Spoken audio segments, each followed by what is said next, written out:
And we are officially live. Hello to all my BC WrestlePod nerds out there, and welcome to another rendition of Dual Dynasty, your weekly WWE review show here at the BC WrestlePod Network. I am Mikey, also known as El Jefe around these BC WrestlePod parts, and joining me this morning/afternoon/evening, whenever you're watching this in the world, is the Pleat Father himself, the Kilt Man, who is in the building. Hi, Kilt. I'm happy to have you here. Hello, Jefe. I have missed you since Wednesday. Very true. It's been a crazy couple of days, but we are back once again. And we are back to our regular scheduled programming of WWE reviews. We took the last 2 weeks off due to watch-alongs, and then last Sunday was Clash in Paris, which we reviewed this past Monday, and now we are back to our weekly WWE reviews as we are now gearing up for WrestlePalooza happening on Saturday, September 20th, and we got a couple matches. We got 2 matches made for those officially this week, which we're going to get into. But before we get into all of that, if you are new to BC WrestlePod, we thank you for being here. We are just a bunch of individuals who love professional wrestling, and we spend almost every single day of the week reviewing weekly TV shows and pay-per-views of pretty much a bunch of the feds here in the United States, the independent scenes, and the international brands as well. So however you found us, we appreciate you being here, and we love it. Of course, we also understand that full-length live streams or our edited reviews may not be for you, as they are long and you might not have the time to do so. But if you want to still be able to help and contribute to our little community, we recommend that you follow us on the social medias at BC WrestlePod, where we will do all our report cards for the weekly shows and the pay-per-views, as well as some fun stuff. And stay tuned, because this week we're trying some new stuff, as this leads into my final thing, which is the merchandise. We yesterday I did a bit of an overhaul of our store, and so I also created some new designs, which will be coming out in the next couple of weeks. But our new design is available for you, our fall collection shirt, which we have dubbed the Pumpkin Suplex Latte, which is a lot of fun for sure. I love that. Oh my God. I want someone to take that and use that as a move, please. It is for sure fun. For real. So Don't mind me. I'm chatting about NXT, and which will run all the way to no.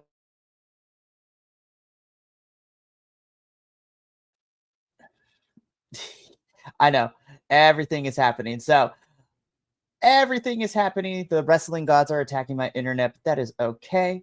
But our fall shirt, which is available in the link in the description for our chat. Of course, all the new shirts that we are doing will have charity tie-ins, and our fall shirt charity is going to have part of the proceeds donated to No Kid Hungry, which is a charity organization that helps kids not go hungry this holiday season, and also this back to school season as well. So make sure to pick that up and stay tuned because it's great. Of course, we got some friendos in the chat that I'm going to want to highlight real quick. So our newest friend who Kilt made friends with going to these NXT tapings is in the building. So love that you are here. And of course, friend to the channel, Nick, is also here in the building to be our disruptor during this review. So I'm excited to have you all here. But without further ado, let's just jump straight into it so we can get in and out in an efficient manner. So we're going to kick things off like we normally do here at Dual Dynasty with, Monday Night Raw, which took place from not Chicago, that was Friday. No, that was SmackDown. From Paris in France. So we were still in Europe and we were still in France for Monday Night Raw over Labor Day weekend. And so we kicked Raw off with CM Punk waiting for Seth Rollins to come through the gate. So Adam Pearce comes into the scene, and we as the audience are told that this is the only gate in and out of the building, which I was like, lies, but I was like, we know where this is going. So Punk was going to be here for the majority of the show, ready to throw hands, which is great. So we will be checking in with Punk throughout the Monday Night Raw episode and review portion of Raw. But let's move on because now we actually get to our first official segment out here. Ooh, Nick coming in with, the take. Very international feel to Raw, like they were going through the motions for a quick pop. I was like, I feel like I could say that for both Raw and SmackDown this week, where we went through the motions to get the moments and to get the pops. But yeah, the international crowd has been great. But we get a very serious look in the main event. Jey Uso coming out in the black tee and the sunglasses and the chain. And then so does LA Knight. LA Knight blames Jey Uso for what went down and, blaming him for, taking his shot away to become a champion at Clash in Paris. But before these two can further their argument, they both get interrupted by The Vision, which is Bronson Reed and a Braun Breaker. Paul Heyman is still recovering from his attack from Roman Reigns at Clash in Paris, so he's still not here. And the Vision challenged Jey Uso and LA Knight to a tag team match in the main event later tonight, should they accept it. And of course, they do. So our main event is set for this evening of The Vision versus main event Jey Uso and LA Knight. Yeah. So we will come back to these four when we get into our main event because, Kyrie out here trying to play peacemaker. She's a child of divorce. It is crazy out here. But we get this backstage segment with Io, Kyrie, and, Asuka. So Io is trying to apologize and telling Asuka, that her and Rhea's friendship and relationship is not too important because she's friends with Rhea, but it's not going to come between her and, the Kabuki Warriors. And Asuka is being very backhanded vindictive in this whole thing. Again, she's just like, no, don't be friends with Rhea. Kilt man. Yes. We're far enough into this, I can say this now. She's being a bitch. Well, that summarizes it perfectly. Your words, not mine. But yeah, Asuka, again, I know we're speed running the heel turn for Asuka because Naomi being pregnant kind of threw things for a loop. So we're speeding up the process in certain cases. But at the same time, I'm just like, damn, Asuka, we're coming in kind of hard. But I'm here for heel Asuka, not gonna lie. And Kyrie, I love you, but she's trying to play peacemaker and she feels like a child of divorce here in this case. really right now what's happening is Kairi's being a very big yandere, but Asuka's being a very tsundere, and she's leaning too heavy into the tsundere and becoming a bitch.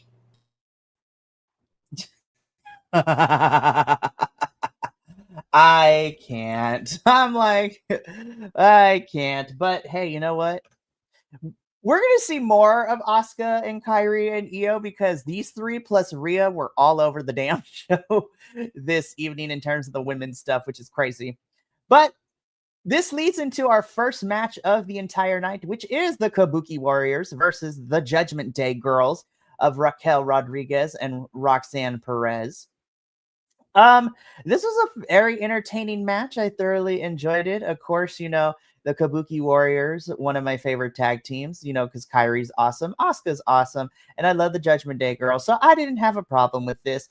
The Kabuki Warriors would end up winning over the Judgment Day Girls, which is furthering the win record for the Kabuki Warriors. And we're going to talk about the Judgment Day Girls in a little bit because now they seem to have beef with a certain bird lady that we're going to see later in the show. But yeah, my final thoughts of this. This was a really fun match. I thoroughly enjoyed it. All right. So we were told last week on Raw, as well as leading into Clash in Paris, that we would have a conversation and Adam Pearce would address the state of the Women's World Championship title scene. As we know, Naomi vacated the title because now she's pregnant and she's going to have this baby. And then, you know, she's going to be a mom for a little bit. So we need to figure out who is our next Women's World Champion.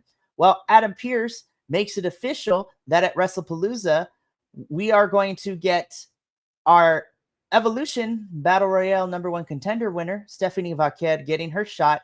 And she will be facing against the former champion, who also did not get her match against Naomi, which was scheduled a couple weeks ago.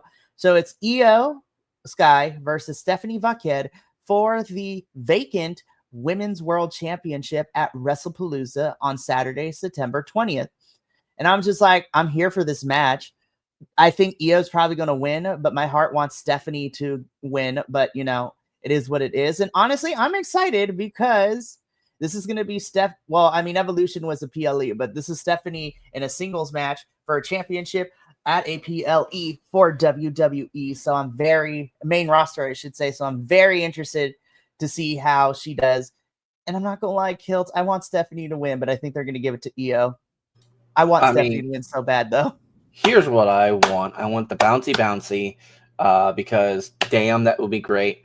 And it's literally okay. I'm going to kind of pull some fun stuff from NXT, because there was a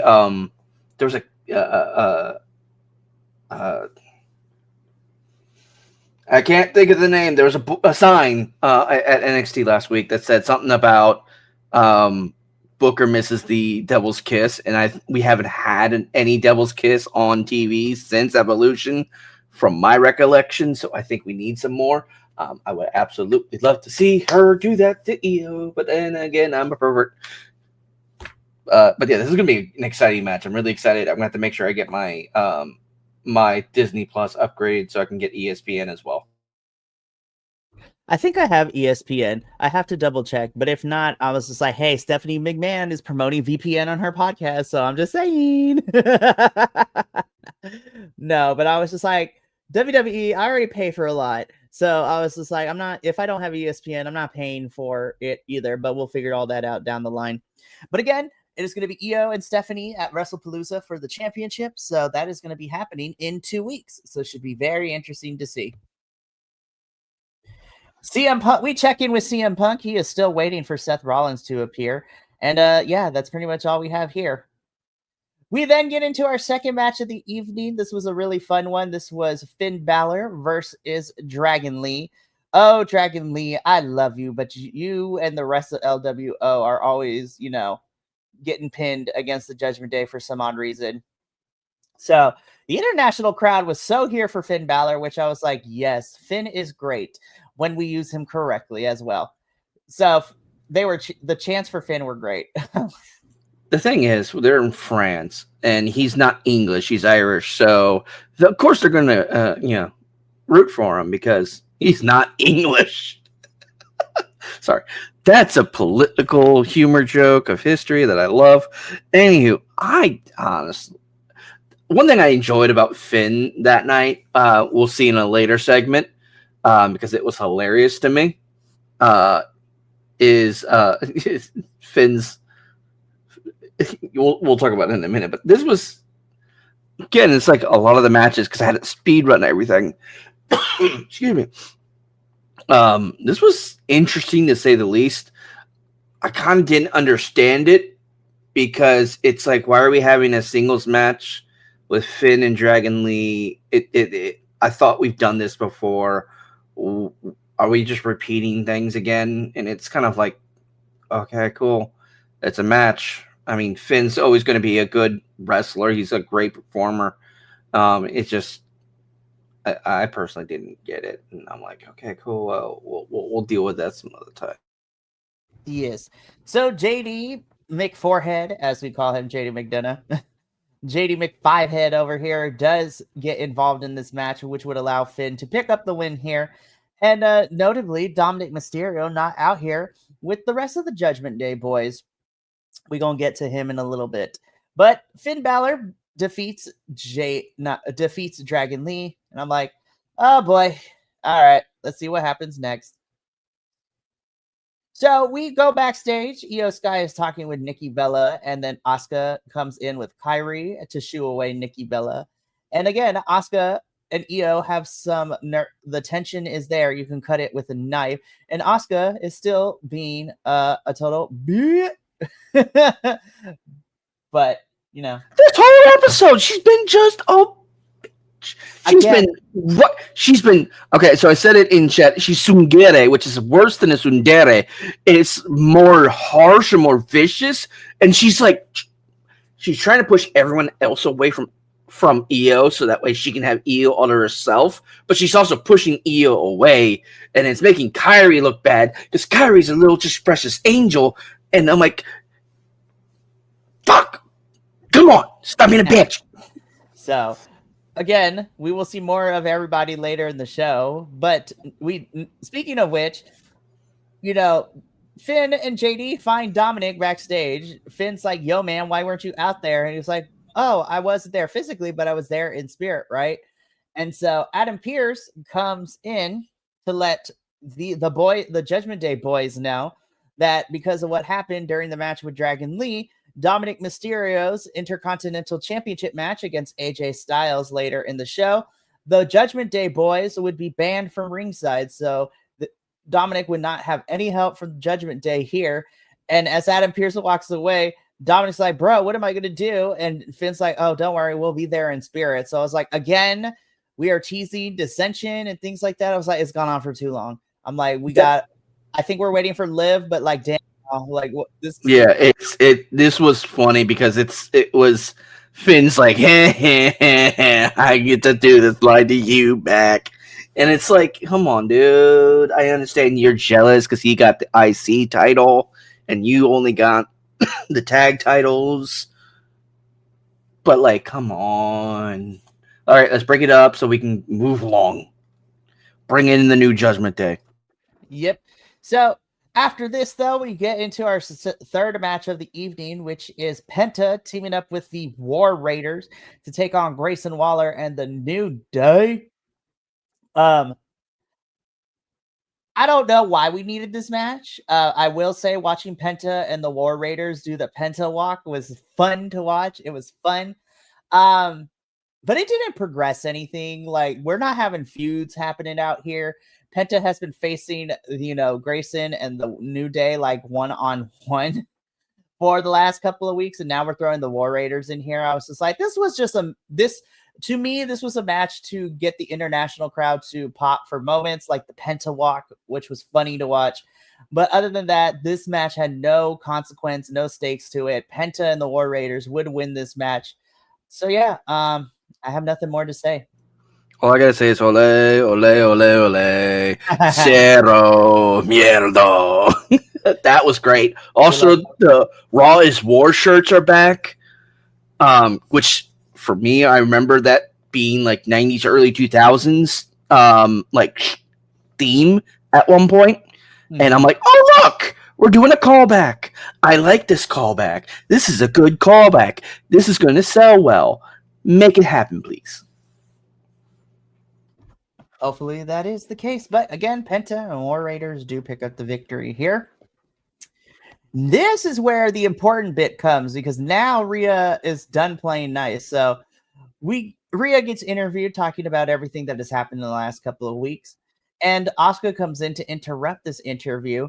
And Rhea's like, listen here, Asuka, I don't got beef with you. I've been playing nice because I care about Io, but you continue to push my buttons and you're going to find out what happens. And Asuka's like, go for it. Nobody's ready for Asuka. So it's just like, bet, here we go. It was like Rhea's playing nice for Io's sake, but I also love that Rhea did tell Asuka, it was like, don't keep pushing my buttons because you're going to catch me on the wrong day and we're going to fight.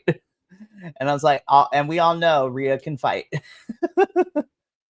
So I am here for Rhea and Asuka going at it. Again, we don't need the championship involved, but let them fight because it would be great television and great pay-per-view match. But I digress. So again, Rhea is having enough of Asuka being a complete bitch this whole episode too. So we shall see how this plays out into WrestlePalooza and what we're getting out of WrestlePalooza between everyone involved. So the Judgment Day girls find Adam Pearce. Well, the Judgment Day girl find Adam Pearce, and Roxanne Perez is mad at Adam because she's like, I pinned Io last and I never got a championship match. And so Adam Pearce tells Roxanne Perez, is like, listen, whoever walks out of as champion at WrestlePalooza, I promise you will be the first to get a title shot. And so then Lyra walks in and Lyra's just like, Lyra's just chilling. And the Judgment Day girls are just like, can we help you? What you doing here? And Lyra's like, unlike you two, I had an appointment with Adam Pearce. So then they begin to argue because, all that stuff. So Lyra comes in and she's like, Adam Pearce, I'm not here to cut the line or anything, but I want to get a shot at some championship gold. I can't face Becky and all that good stuff. Adam Pearce lets him know that Bayley is, Bayley reached out to Adam Pearce and, she's saying some crazy stuff, but she's doing okay. But she says that, she's said that she would get Lyra a match, and Lyra's like, okay, good. I want the Judgment Day girls. And Adam Pearce is like, are you sure? And he's like, Lyra's like, yeah. And he's like, okay, bet you get that match next week. So we're going to get Lyra versus either Roxanne or Raquel, or it might be a tag team match with Bayley. And I was just like, who knows? We'll see what happens with all of that. Now we get into our Intercontinental Championship match, Dominic Mysterio versus AJ Styles. The French crowd loves AJ because those chants were crazy. I love AJ and Dominic. I really do. But at the same time, I was just like, we've been having this feud happen before and after SummerSlam. And so, I don't know how AJ keeps getting these championship opportunities to face Dominic. But AJ, once again, gets very close to winning, but it was a Grande Americano latte, intervening with a loaded mass, headbutting AJ to knock him out, which would allow Dominic to hit the Frog Splash for the win and to retain his Intercontinental Championship. So I'm like, okay, so this is what, the second or third time that Grande Americano latte has gotten involved in AJ business. So I was like, AJ, I'm so sorry for you, but it seems you and Grande Americano Latte are going to be feuding next. I don't know what we're doing. The Intercontinental, the Raw Tag Team division, and then the men's Intercontinental Championship scene is kind of wild. I was like, what are we doing? It's not weird. Building anything. But again, Dominic is still your Intercontinental Champion, and I'm like, I'm here for Dominic as champ, but I want him to have a more substantial feud. And AJ is fun and everything, but we're not doing anything for anybody in this title picture scene. Backstage, LA Knight and Jey Uso are, still at each other's throats after everything that happened at Clash in Paris. And literally, this is the picture of, will they coexist in this tag team match? And the answer to that question is no. Obviously, no. I was like, duh. So I was like, so that sets up our main event. Rhea Ripley comes and talks to CM Punk, saying that if Punk needs somebody to help deal with Seth and Becky, that, you know, he can call on her. And Punk's like, cool, like, I'll keep that in mind. Adam Pearce lets Punk know that Seth is already in the building. Punk's like, how the hell did he get in? And Adam Pearce is like, I don't know. So Punk goes to look for Seth, which leads into Punk kind of hijacking the show a little bit, because he wasn't going to leave the ring until Seth Rollins comes out. But then he does get the man, just not Seth. It is his waifu, Becky Lynch, rocking the Bray Wyatt tribute pants, which I love. This was a really great segment between Becky and Punk, because Becky gets in Punk's face, you know, being the... recapping everything that went down at Clash in Paris, with Becky being the one to cost Punk the title, and that, you know, Punk is jealous, Punk can't touch Seth, all this stuff. And then she palms and smacks around Punk, but Punk ain't gonna do anything because he doesn't put his hands on a woman. So I was like, ooh, at this point on Monday, I was like, ooh, something's gonna go down, because then later on, Punk asked Adam Pearce to be like, hey, where is SmackDown on Friday? And Adam Pearce tells Punk that they're going to be in Chicago for Friday Night SmackDown. And Punk's like, oh, we're in Chicago on Friday. Bet. See you then. And I was like, oh boy, here we go. So we'll get into that when we get to SmackDown. But main event time. Again, this is your standard Jey Uso losing and with insert tag team partner here, the Vision are able to beat LA Knight and Jey Uso. The Vision are standing tall at the end of the show, and that is how Raw goes off the air. I really have nothing to say, because poor Jey, man, he keeps losing. So I was like, did Jey do something? Wait, technically you missed one thing. Jimmy comes out. Yeah. So it seems that we're getting Jey and Jimmy versus the Vision. Who knows? We'll see. The Usos are probably back together as a team, at least until we get to Survivor Series. So we shall see what happens with all of that. But that is how Raw goes off the air this week in Paris. Overall, Raw was an okay show. Lots of segments. Matches were just okay. We didn't really have any stakes to them. The Intercontinental Championship was on the line, but I'd never believed for a second that Dominic was in danger of losing it. All right. So now we're back on stateside for SmackDown, which took place on Friday, September 5th, and we were in Chicago, Illinois. Chicago is famous and infamous at the same time for their wrestling crowd, because Chicago is a weird one and a weird energy, because they will let you know how they feel.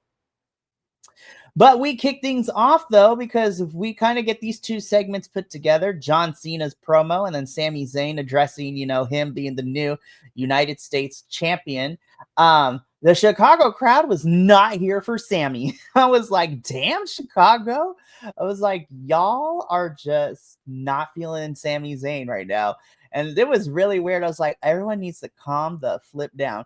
Now, granted, I want more for Sami. This underdog thing cannot be said. He is not an underdog anymore. He is a main event player. So we need to stop using the underdog. And Sami, I love you, but we need to stop. You need to stop calling yourself the underdog.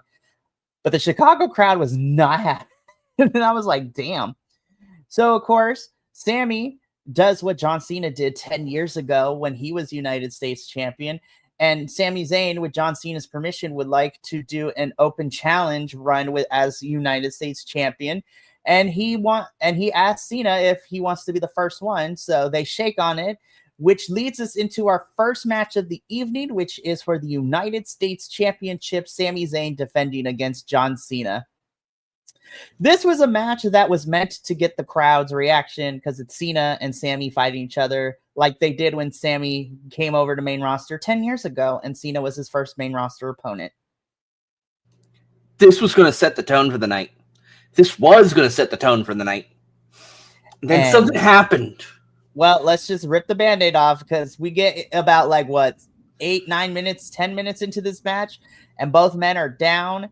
And then, of course, Bork Laser appears, beats up Sammy, beats up John Cena twice. Backstage tells to the cameraman, John Cena, "I'll see you at WrestlePalooza, bitch," which sets up John Cena versus Bork Laser at WrestlePalooza on the 20th. And I'm just like, okay, I already knew this was coming. It's whatever. I was like, damn. This is what I gotta say. Just because you have a move called the F5 does not mean your presence is refreshing. Control delete yourself out of my goddamn presence.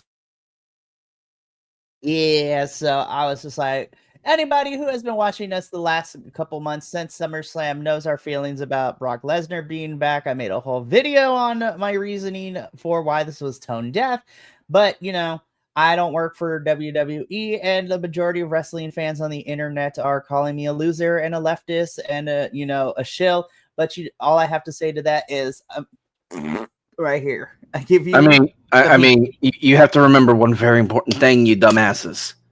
You interact with the video.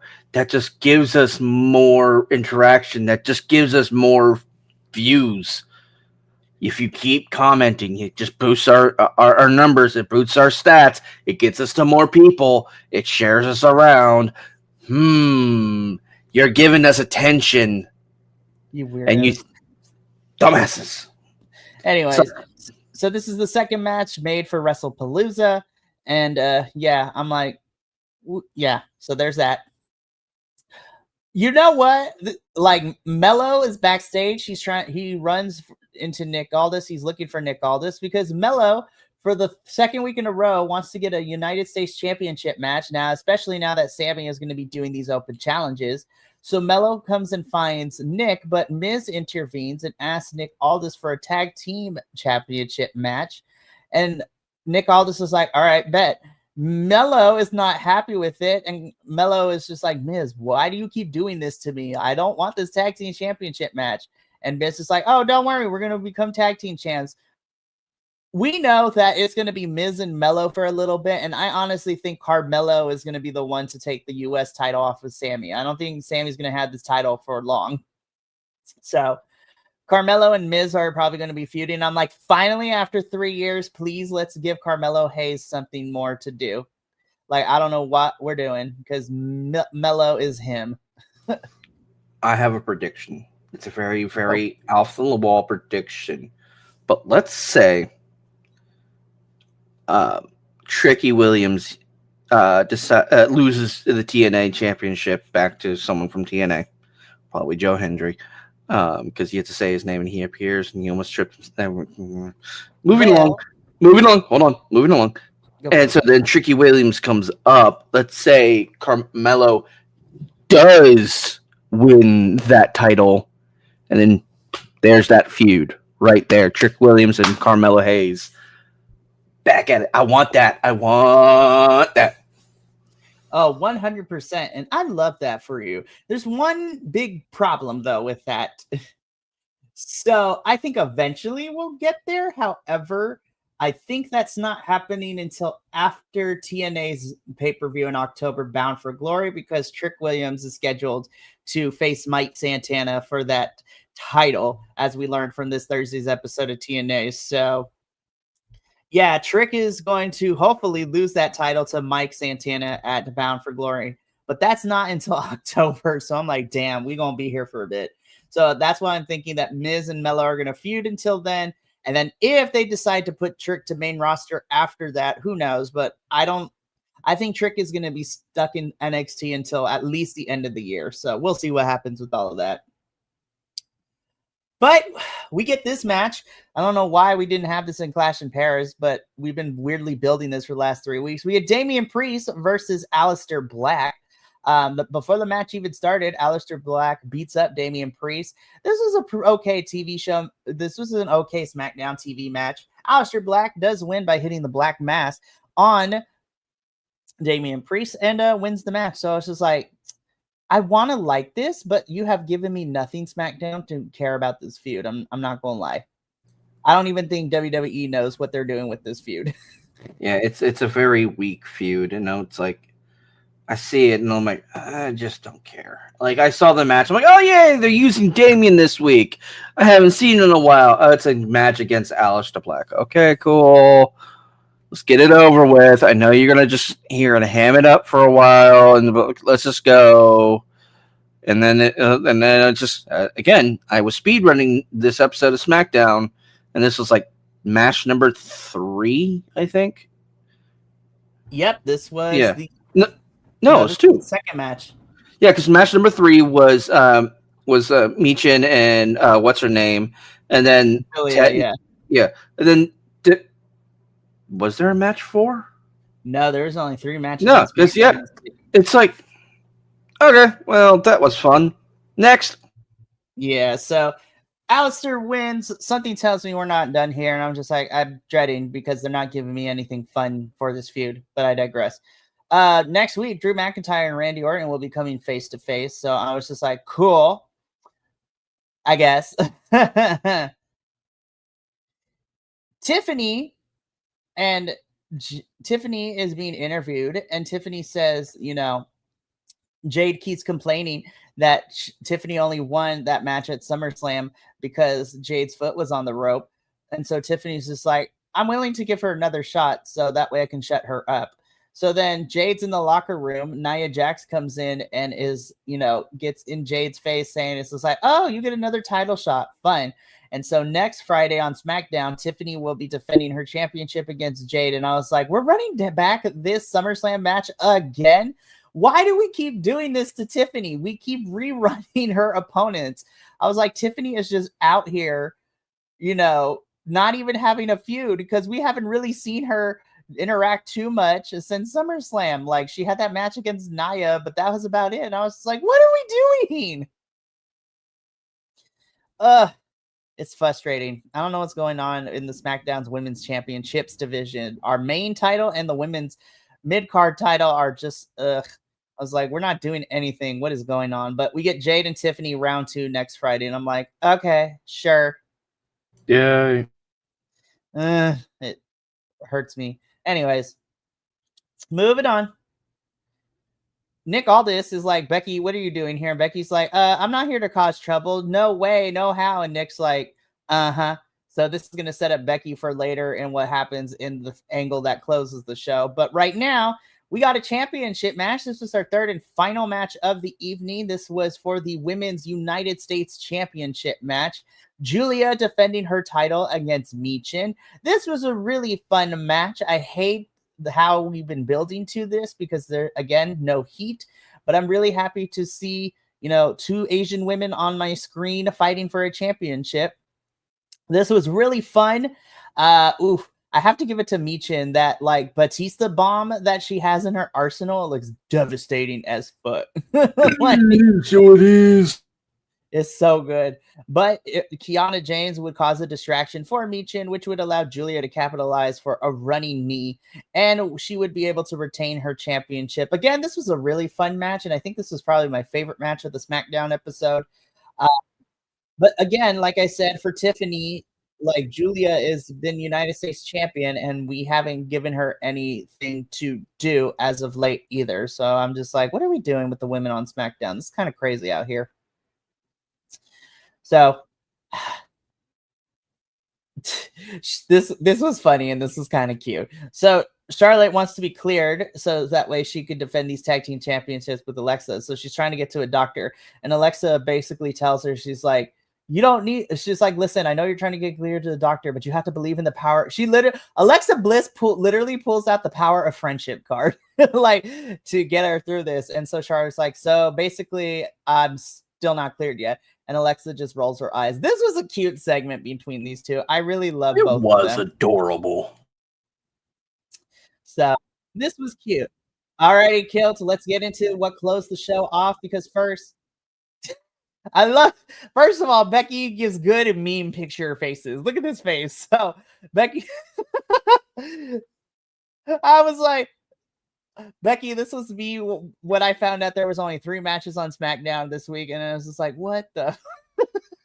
So Becky gets into the ring, and she calls out CM Punk. Seth is in the rafters as we get to see him too. Punk comes down and gets in Becky's face. Becky once again slaps Punk. Punk gets out of the ring.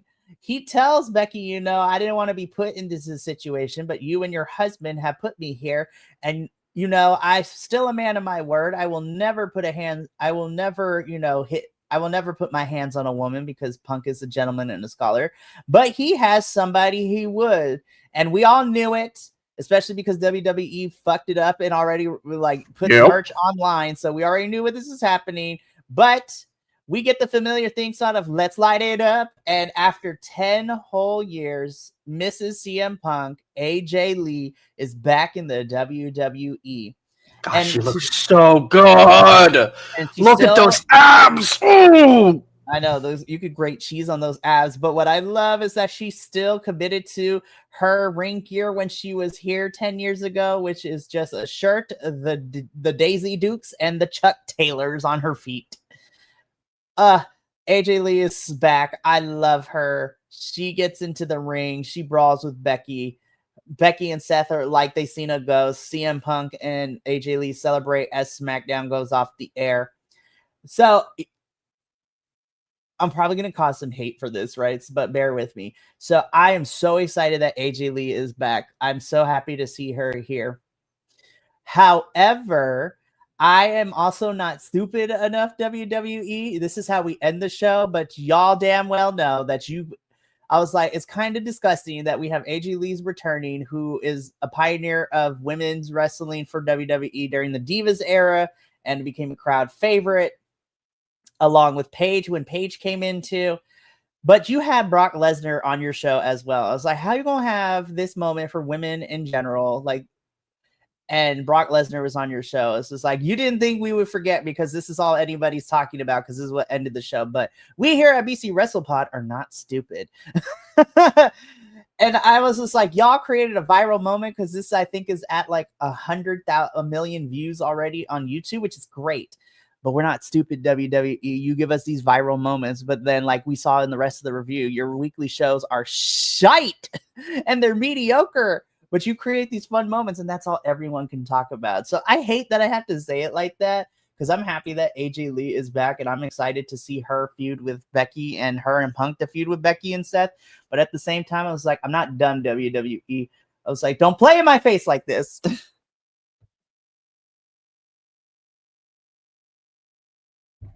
I got nothing. I'm just shaking fists. That's all I'm going to do.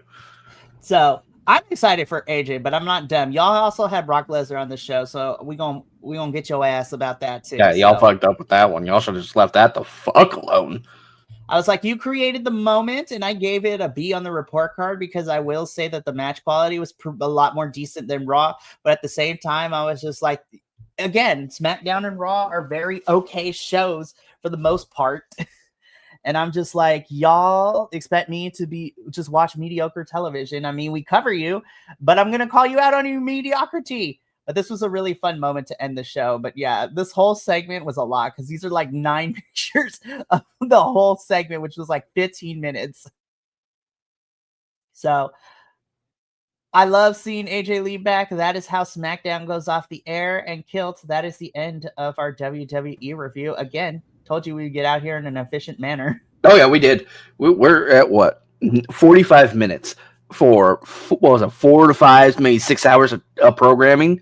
The one thing I did forget to mention was I think Becky enjoyed motorboating CM Punk a little too much. I was laughing so hard at that. Oh my god, that was hysterical. Because it's like, I'm just gonna put my face in your titties. I'm like, what the fuck are you doing? I love when Becky goes unhinged as the man character. It is the funniest thing on the planet to watch.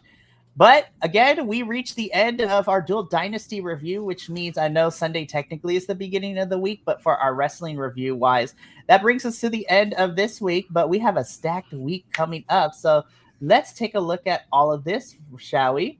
So here is what to expect this upcoming week for BC WrestlePod. So again, it's another pretty much a regular week with the exception of Saturday. So on Tuesday, the 9th at 6 p.m. Pacific, the AEW crew will be once again here to review AEW Dynamite. and AEW Collision, as we are still in the middle of our Philadelphia residency at the old ECW arena. So we are now officially 2 weeks out from the AEW pay-per-view All Out Toronto, which is building up to be fun. Then on Wednesday, 5:30 p.m. Pacific, the NXT Losos crew will be here to review NXT. So it'll be myself, Will, and Kilt, if you would like to join us now regularly. Mother trucker is going to be on the regular. I am the on-site correspondent. Effective immediately. Yeah, effective immediately. It's just from now on, unless I have to skip it, and I am going to try to take my son with me the next when he's here.